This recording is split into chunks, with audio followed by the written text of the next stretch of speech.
For all the latest from the world of motoring, hit that subscribe button and stay connected.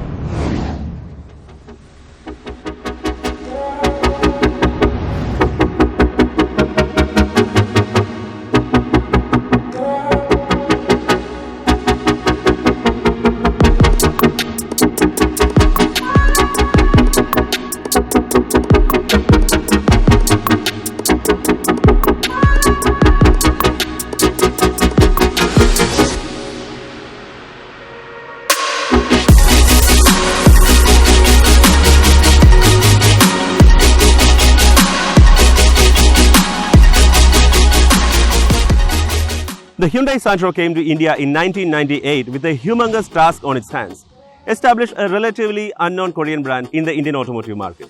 And the Santro not only greatly exceeded expectations, but also went on to create a record of the quickest small car brand to go from 0 to a million units sold in a span of 16 years.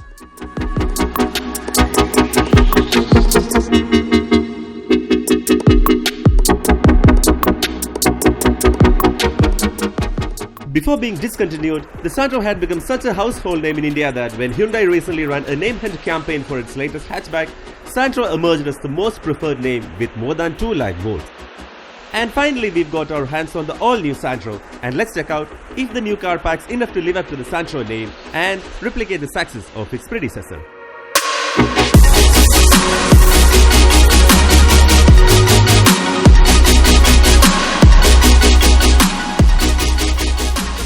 The new Santro carries forward its iconic tall boy design in its modern iteration. The face looks quite familiar, with the grille and headlamps reminding you of some of its elder siblings and even the discontinued i10.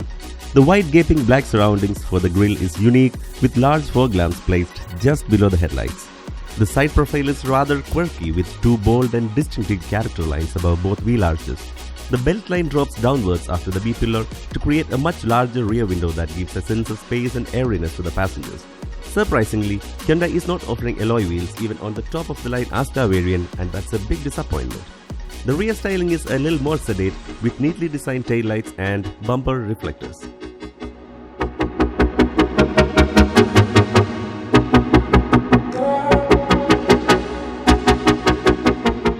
The exterior design might not be to everyone's taste, but the interior will definitely impress even the most critical car buyer. The dashboard layout and quality of materials are a major step up from the segment standards. The dashboard as well as the steering wheel get a dual-tone treatment, and the soft rubber finish to the switches feel really upmarket. The propeller design for the AC vents is a very tasteful touch, but on the downside, the vents cannot be shut to stop the airflow.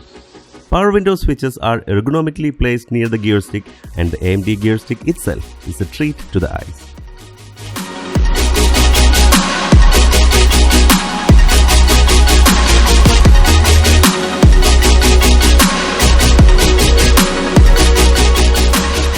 The all-new Santro comes in 5 variants: D-Lite, Era, Sports, Magna and Asta. The great news is that all 5 variants come with ABS, EBD and driver airbag as standard.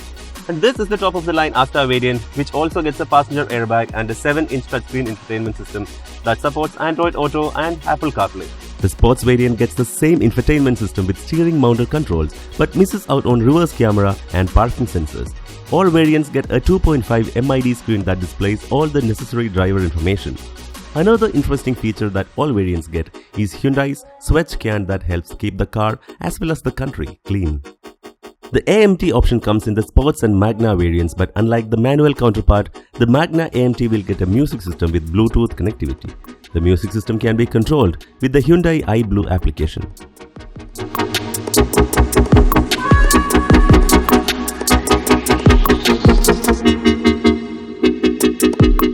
The Santro comes with quite a few useful storage spaces and bottle holders.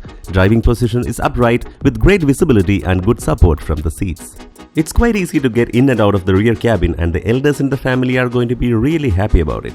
The rear seat space is impressive for the segment standards, and the flat bench means 3 passengers can sit comfortably. All except the base D-Lite variant get rear AC vents, again an impressive segment first feature. Boot space is good and practical for a small car, and the rear seats can be folded to accommodate large luggage.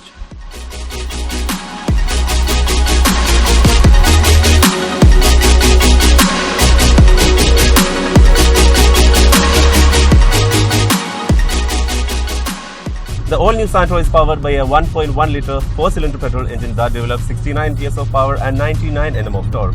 It's a nice and smooth engine that works really well in city conditions, but out on the highway, it really loses steam and struggles to get onto triple-digit speeds. And once you hit 120 km/h, there is a continuous beep, which is anyways a norm for new cars now. The 5-speed manual gearbox is great for a city car with light clutch and smooth shifting.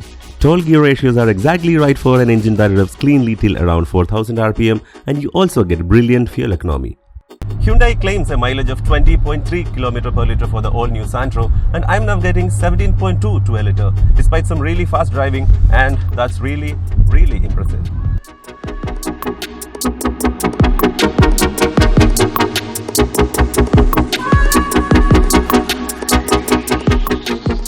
Hyundai has introduced its first ever automated manual transmission with the Santro. The AMT gearbox is a very practical option for regular city commuters, but it's not devoid of the inherent shortcomings of an AMT box. It's not very quick to respond to throttle inputs, and there is a pause between gear shifts that causes what's called the head nod. However, the AMT gearboxes need a bit of getting used to, and you also have the option to shift gears manually.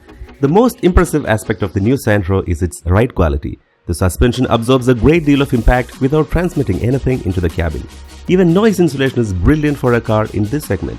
On the flip side, ride can be a bit unnerving at high speeds, and even the steering feels a bit disconnected as the speed rises. But at the end of the day, the Santro is a city car and it excels brilliantly in that scenario.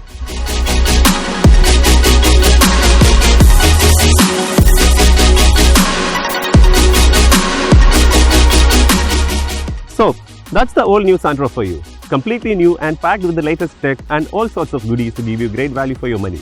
But do you think this car has got the charm of the Santro that we all knew and loved?